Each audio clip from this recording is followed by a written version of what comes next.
양분아버님, 예. 얼굴이 새카맣게 타셨는데 오늘 분장을 해서 좀 하였습니다. 근데 왜 이렇게 타신 겁니까? 우리가 매일 장애 투쟁을 하고 있습니다. 매일 여의도에서 예. 광화문까지 8.8km를 걸어서 가서 8.8km를 8.8km 매일 매일 가면서 계속 이제 저희들 구호를 치고 도착해서는 또 집회를 해서 밤 10시 반까지 집회를 합니다. 그래서 얼굴이 탔어요. 탔는데 분장을 우리 좀 하얘졌는데. 아 근데 저 이제 헌법재판소에 좀 맡겨두고 느긋하게 결과를 좀 기다리는 게 좋지 않을까요?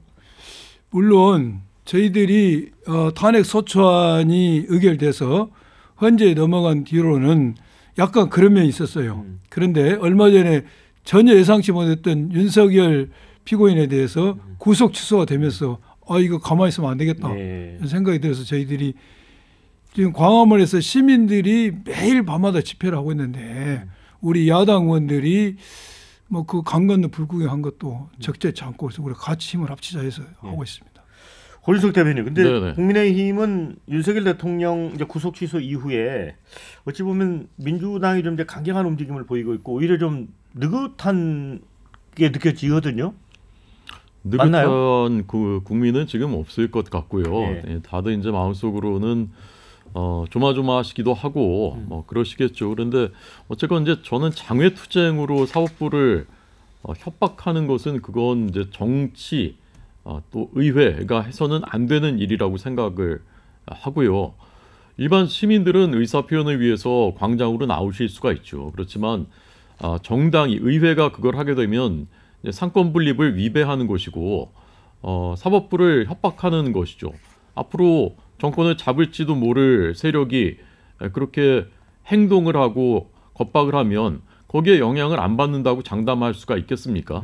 그래서 국민의힘은 그래서 지도부가 일절 장외 집회에 나가지 않고 있는 것이고 장외 집회를 주최하지도 않은 것인데 그냥 개별 의원들이 개인적으로 나가도 야당은 그걸 막 비판을 했었지 않습니까? 예. 그런데 지금은 지금 말씀하신 대로 매일 거리로 나가셔가지고 당 지도부가 다 당에서 주최해서 이렇게 하는 것은 매우 그 민주주의를 위협하는 것이다라고 저는 생각합니다. 네. 저는 민주주의를 위협한다고 생각 안 들고요. 예. 그건 당연히 그걸 저희 야당에서 이런 주장을 한다 해서 이 주장이 무슨 명시적으로 사법부를 협박하고 이런 그러한 문구를 쓰는 것도 아니고 어떤 우리의 의지를 표시하는 것이죠. 이것은. 그리고 국회가 장애 투쟁을 한다 해서 국회가 할 수 있는 모든 일을 방기하고 그런다면 그것도 문제가 있겠죠. 그러나 국회가 하는 일을 충실히 하면서 시민과 뜻을 같이 한다는 차원에서 이걸 봐줬으면 하는 생각이 들어요. 그런데 민주당은 이제 파면이라는 결정을 내려놓고 파면을 촉구하는 거고 지속적으로 그랬죠. 그리고 날짜까지 박아서 어떨 때는 13일이다 뭐 이렇게 해서 그렇게 해서 하면 그것이 실질적으로 압력을 행사하지 않는다라고 어떻게 이해를 할 수가 있겠습니까? 지금 헌재가 야당이 됐던 뭐 시민이 됐던 날짜를 지정해서 요구한다 해서 그게 흔들릴 헌재가 아니고 그런 생각이 들지 그게 헌재가 흔들리겠습니까? 그것 때문에? 자, 그런데 이제 헌법재판소가 이제 한덕수 총리 탄핵 심판 선고를 24일 월요일 오전 10시에 하기로 했습니다. 이게 탄핵 소추된 지 87일 만입니다. 변론 종결 33일 만에 선고인데 그동안 이제 민주당은 이 윤석열 대통령 선고를 먼저 하라고 주장을 했었잖아요. 그렇죠. 이 상황은 어떻게 받아들이고 있습니까? 지금 헌재에서도 윤석열 대통령에 대한 탄핵을 가장 빨리 하겠다고 했어요. 예. 신속하게 하겠다. 근데 이게 어떤 의미가 있다고 보세요? 그래서 제가 말씀드릴게요. 예. 신속하기도 약속을 했는데 그 약속을 지키지 않고 예. 있습니다. 그러면서 계속 선고 기일이 국민들이 예상했던 것보다도 또 전 사례에 비해서 굉장히 이제 지연이 되고 있기 때문에 여러 가지 이제 주장이 나온 상태에서 한덕수 총리에 대한 선고가 먼저 이제 잡혔지 않습니까? 그 요 의미를 어떻게 볼 것인가? 이제 그럼 한덕수 총리의 선고가 의미라는 게 당연히 그거지 않습니까? 한덕수 총리에 대한 선고가 윤석열 피고인에 대한 탄핵과 연동되어 있는가? 이게 기각이 되면은 윤석열 탄핵 심판이 기각이 되고 인용이 되면 인용되는 건가? 이게 이제 초미의 관심사 같은데 저는 결론적으로 말씀은 전혀 연동될 문제는 아니라는 생각이 들고요. 또한 이러한 연동되지 않는 이유는 제가 좀 이따 설명드리겠지만은 연동되지 않다는 생각이 들고 그러면 왜 한덕수에 대한 것을 먼저 잡았겠는가. 여기에 대해서 저는 첫째는 지금 국힘과 보수 세력 또한 윤석열 피고인 측에서 현재의 절차적 정당성에 대한 여러 가지 문제점을 지적하고 있습니다. 예. 그러면서 한덕수 총리에 대해서는 물론 탄핵 소추안이 접수된 건 늦게 됐어요. 예. 윤석열 피고인보다. 예. 그러나 변론이 빨리 종결이 됐어요. 예. 그러나 변론이 빨리 종결됐으니까 이 부분에 대해서 먼저 판단을 해달라 늘 주장을 했거든요. 그래서 저는 인용의 결과는 8대 0의 인용의 결론은 변화가 없지만은 예. 그러나 그런 절차적 정당성이 조금의 흠도 잡히지 않게 해서 이걸 먼저 선고한 거 아니냐는 저는 생각이 들고요. 또 이게 전혀 윤석열 피고인의 탄핵과는 관련이 없다고 제가 생각한 이유는 탄핵 사유와 같지가 않습니다. 비슷하다고 생각된 거 하나는 윤석열 피고인의 위법한 비상계엄 선포 유지 해제에 얼마만큼 관여했냐. 여기에 같이 했다는 게 하나 있고 나머지는 이제 현재 재판관 임명하지 않은 거, 내란 특검에 후보자를 추천하지 않은 거 등등 있는데 비상계엄 선포 유지 해제에 얼마만큼 관여되어 있냐. 동조했다 이것이죠. 이 부분에 있어서는 헌재에서 이번에 판결을 할 때 이 비상계엄을 위법한 비상계엄까지 판단하고 관여 정도는 판단할 수도 있을 것이고 아니면 그와 무관하게 관여 없다고 할 수가 있다. 그래서 저는 연동되지 않는 사안이라고 봅니다. 예. 자, 훈준석 대변인은 이제 네. 한덕수 총리를 먼저 헌재가 선고하겠다고 하니까 이 윤 대통령 탄핵 심판 결과에 따른 국정 공백 상황을 감안했다. 그래서 양보람 의원님 말씀처럼 탄핵 인용 쪽으로 가는 게 아니라는 해석들이 좀 많거든요. 이 부분은 어떻게 보세요? 어떻게 해석하면 그런 해석이 나오는 거죠?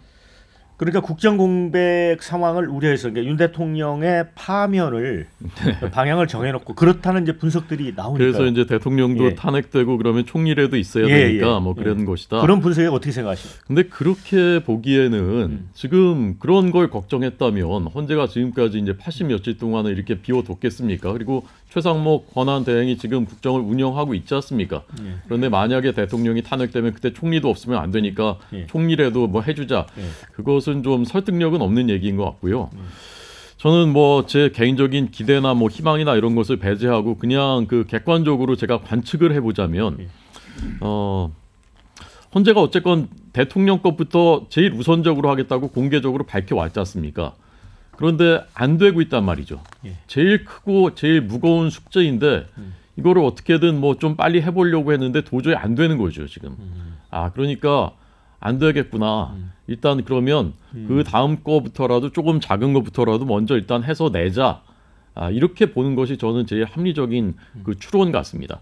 그래서 어쨌건 이렇게 대통령 그다음 총리 이렇게 하고 싶었지만 그 순서가 뒤바뀌었다는 것은 앞에 거가 지금 풀리지 않고 있는 숙제이다. 그래서 일단 이거부터라도 하는 게 어쩔 수 없게 됐다. 그렇게 보는 것이고요.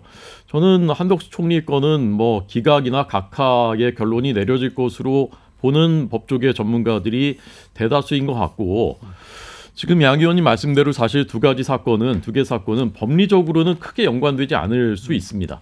그렇지만 우리가 윤 대통령 구속 취소에서도 봤듯이 이것이 법리와는 무관하게 전체적인 판과 흐름에 영향을 미치게 됩니다. 그 결과가.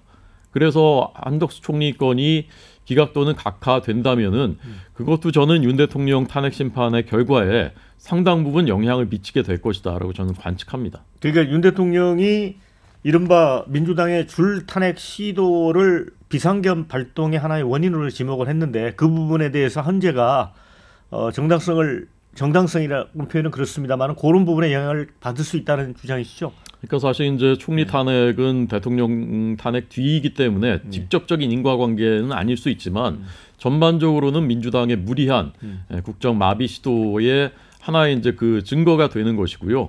그리고 총리가 무리한 탄핵의 결과에 따라서 기각됐다라는 것은 대통령 탄핵 심판에도 여론의 흐름에 전반적으로 영향을 미칠 수 있다는 것이죠. 양 의원님은요? 전혀 영향을 미치지 않을 저는 생각이 듭니다. 제가 조금 전에 말씀을 드려서 중단했는데 기각 사유가 다릅니다. 예. 탄핵 사유가 다를 뿐만 아니라 한덕수 총리에 대해서 탄핵 사유는 현재 재판을 임명하지 않았다는 점. 예. 그리고 또한 비상계엄에 위법한 비상이 얼마나 관여됐냐인데 이게 비상계엄에 관여한 정도에 대해서 관여 안 됐다고 해서 윤석열 대통령의 비상계엄이 적법하다고 입고는 되지 않거든요.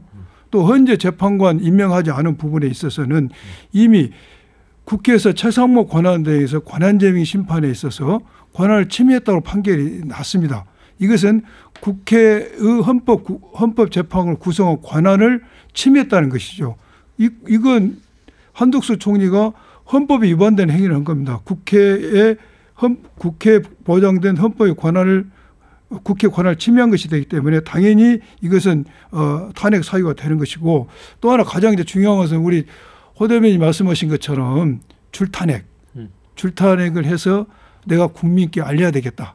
그래서 계엄을 했다고 하지 않습니까? 이게 좀 말이 안 되는 것이죠. 가사 줄탄핵을 했다 칩시다. 그런데 줄탄핵도 아니고 체제에 대한 감사원장 탄핵 기각과 검사 3명의 탄핵 기각에서도 민주당의 탄핵 소추를 남발한 건 하지 않았다라고 헌재에서 이야기했지 않습니까? 그런데 100번 1000번 양보해서 줄탄핵했다 칩시다. 그러면 줄탄핵할 때 헌법과 국회법을 위반해서 줄탄핵했습니까? 다 요건과 절차를 취한 것이죠. 그러면 줄탄핵을 했다고 해서 대통령이 할 조치가 군인과 경찰을 무장해서 헬기 띄워서 실탄 소지해서 국회 봉쇄하고 중앙선에게 압수수색한 게 그게 할 일입니까? 그것을 인용한 사회가 된다면 그것을 파면 안 한 사회가 된다면 우리 사회가 이 민주국가를 할 수 있겠습니까? 그래서 전혀 저는 설사 한덕수 총리가 선회해서 탄핵이 기각된다 할지라도 그것이 윤석열 대통령의 계엄 명분에 일조하지는 않을 것이다. 저는 그 생각이 듭니다. 그리고 이제 그 한 총리 탄핵 심판의 쟁점 중에 하나가 의결 정족수 문제 아닙니까? 151석이냐 200석이냐 이 요건 때문에 아까 혼석 대변인도 각하 얘기를 하셨는데 그 가능성 높다고 봅니까? 그러니까 지금 양 의원님 말씀대로 이제 뭐 5개 사유가 있긴 하지만 실제로 제일 그 민주당이 했었던 진짜 사유는 재판관들 헌법재판관들 임명하지 않았다는 것이거든요. 예. 그것은 이제 대통령 권한 대행으로서의 이제 행위입니다. 예. 그렇다면은 200석이 의결 정족수가 되는 것이 타당한 것으로 보이고요. 근데 그것이 이제 자신이 없으니까 앞에 있었던 뭐 비상계엄에 뭐 관여했다 이런 거 이제 끼워 넣은 것이거든요. 그런데 진짜 그 부분만 해서 따지게 된다면 저는 사실 의결 정족수에서부터 각하의 그 결정을 내릴 가능성이 있다라고 저는 보고요. 앞서 말씀하신 이제 줄탄핵 부분은 자 그거 정부 수립일에 21번밖에 발의되지 않았던 75년 동안에 그것을 3년 동안에 29번 발의했는데 그것이 얼마나 부당하고 무법적인 것이었는가에 대해서는 결과적으로 헌재에서 지금 8건이 모두가 다 기각됨으로써 8대0 결과가 나온 것이 헌재가 판정을 해준 거나 마찬가지입니다. 자 그렇다면은 중대한 헌법과 법률의 위반이냐 비상계엄 선포가 거기서 설령 헌법과 법률의 위반 행위가 있었다 하더라도 그것이 중대하냐를 따지는 데 있어서는 그것이 왜 그렇게 이르게 되었는가 앞에 그 계기들 그런 그 과정들을 살펴보는 데 있어서 그런 부분이 매우 중요한 참작 요소가 될 것이라고 저는 봅니다. 우리나라가 민주국가입니다. 민주국가예요. 민주국가면은 의회에서 설사 줄탄핵을 했다 치더라도 그것은 대화 타협 법적 절차 해결될 문제지 무정한 군인 경찰을 동원한다는 것은 그것은 상식 밖의 일이고 왜 탄핵을 19번이고 29번 해봅시다. 우리가 거부권 행사를 49번 했다는 거 아닙니까? 원인이 어디가 있는가도 생각해볼 문제라는 생각이 듭니다. 우리나라 민주주의 국가이고 대화와 타협으로 운영돼야 되는데요. 지난 20대 국회에서 일방적으로 통과된 법안이 7건이었습니다. 20대 국회에서. 그것이 21대 국회 민주당이 완전히 장악한 국회에서 60건이 됐습니다. 10배 가까이 늘었습니다. 그리고 지금 22대 국회 3년이 채 되지 않았는데 112건입니다. 또 2배가 늘었습니다. 이렇게 할 거면요. 이렇게 국가가 운영된다면은 총선 치른 다음에 국회를 구성할 필요가 없습니다. 그냥 다수당이 된 그 당이 최고위원회의에서 법도 정하고 그렇게 하면 되는 것이에요. 거부권 행사를 최상목 대행이 왜 지난 불과 2달이 되지 않는 기간에 9건을 행사했겠습니까? 윤석열 대통령이 고집 부리느라고 자기가 고집이 너무 세서 그랬던 게 아니었구나라는 걸 국민들이 이제 아시게 된 것입니다. 민주당이 얼마나 무리하게 법안을 막 만들고 그냥 거부권 용이죠, 사실. 그렇게 했으면은 최상목 대행 같은 그냥 관료, 그것도 대대행이 9번을 행사했겠습니까? 자, 근데 진짜 궁금한 건 26일 이제 수요일 날 이재명 대표의 선거법 위반 2심 선고 예정돼 있어요. 그런데 이제 월요일 날 총리대 선고를 하고 화요일 날 할 수도 있고요. 아니면 수요일 날 할 수도 있고 같은 날. 아니 그 뒤로 갈 수도 있습니다. 근데 민주당은 그 앞에 하라는 입장이잖아요. 이게 지금 헌재가 지난 노무현 대통령이나 박근혜 대통령 사례에 비춰봤을 때 소추 후에 선고 기일이 자꾸 늦고 있고 예상 밖에 이제 지연되고 있고 그러다 보니까 많은 사람들이 궁금해하고 초조해하고 많은 질문을 저도 받아요. 예. 왜 그런지 굉장히 그게 알 수 없는 문제인데 정확히 알 수는 없으나 제가 볼 때는 두 가지 이유 중 하나를 생각이 듭니다. 하나는 저는 이거 8대 0이라는 것에 대한 변함이 없어요. 예. 그 설명이 길어지는데 예. 결론은 변함이 없지만은 일단 절차적 내용적에서 완성도를 높이기 위해서 판결문의 완성도를 높이기 위해서 그런 숙고와 준비 중인 것이냐. 그럼 저는 이렇게 한다면 그냥 헌재를에 대해서 나무랄 것은 아니라 생각이 드는데 아니면은 부정적으로 생각한다면은 헌재 선고가 있고 나서 60일 이내에 대선을 치러야 되지 않습니까? 예. 그렇다면은 보수적 헌재가 정치를 하고 있다 이것입니다. 헌재가 정치를 하고 있어요. 결론은 어째 너무나 명백하기 때문에 8대0 인용 결정을 내지만은 정치를 한다. 어떤 정치? 이재명 대표가 이 2심 선고 26일이 있으니까 이 선고 후에 그 즈음에 잡음으로써 대선이 실시되기 전에 이재명 대표에 대한 3심, 공직선거 3심에 대한 최소한도 선고 기일이 재판 기일이 지정이 되거나 아니면 빠르면 뭐 선고까지 받게 하자. 이러한 정치적인 행위를 하고 있지 않나 나는 그런 의심을 두 가지 생각을 하고 있어요. 근데 만약 후자라면은 헌재 존재 의미가 없는 것이죠. 어떻게 보세요?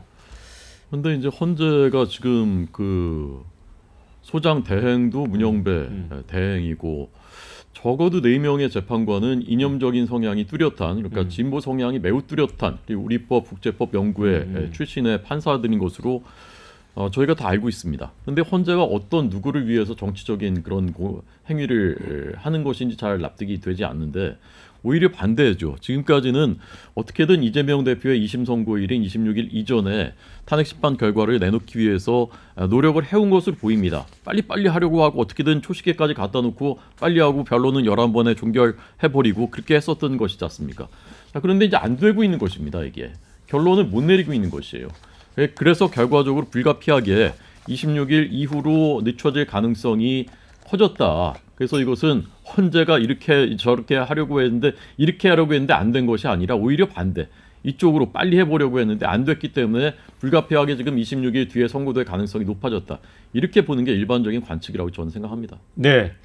자, 그런데 26일 날 선거법 2심 재판에서 어떤 결과가 나올지도 되게 또 궁금합니다. 양분남 의원님은 어떻게 보세요? 민주당은 뭐 다 무죄를 확신한다고 하던데요? 저희들은 무죄를 확신하고 있죠. 어떤 근거에서 그렇습니까? 그게 지금 공직선거법 위반의 두 가지 핵심이지 않습니까? 하나는 김문기와 관계. 이 문제에 있어서는 저희들이 2심에서부터 계속 주장하니까 기억의 문제다. 또 공직선거법 250조 1항의 어떤 불명확성, 행위에 있어서 행위의 어떤 불명확 구체성이 떨어진다.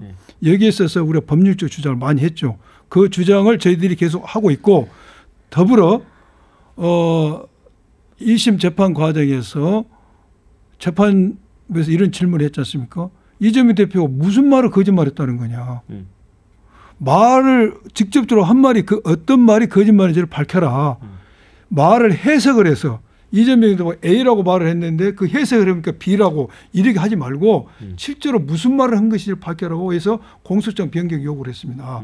그래서 그 면에 있어서도 저는 공소기각에는 무죄가 나올 것 같고요.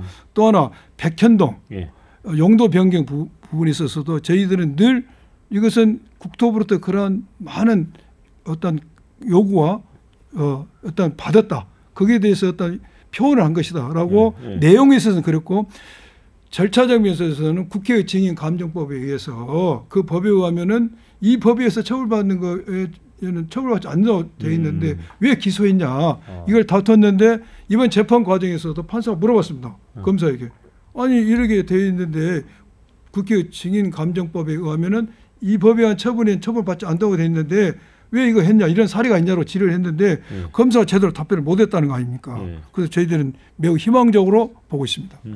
오 대변인은 어떻게 보세요? 그러니까 1심 재판부에서 사실은 그 김문기 씨를 몰랐다라는 부분보다 사실은 백현동에 협박받았다라는 부분을 더 이제 중요하게 판결했습니다. 이게 저도 그 당시 자료와 기사들을 꽤나 오랜 시간 찾아봤는데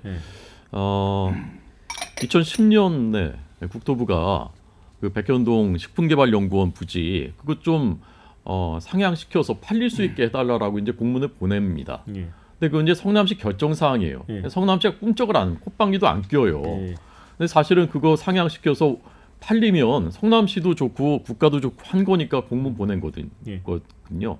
근데 해가 바뀌자마자 2011년 1월에 갑자기 성남시가 태도를 돌변해가지고 그거 막 공문 만들기 시작하더니 2단계만 올려달라고 했었던 걸 4단계를 올려준. 그래서 수백억 원이 민간업자한테 개발 이익이 간 거예요.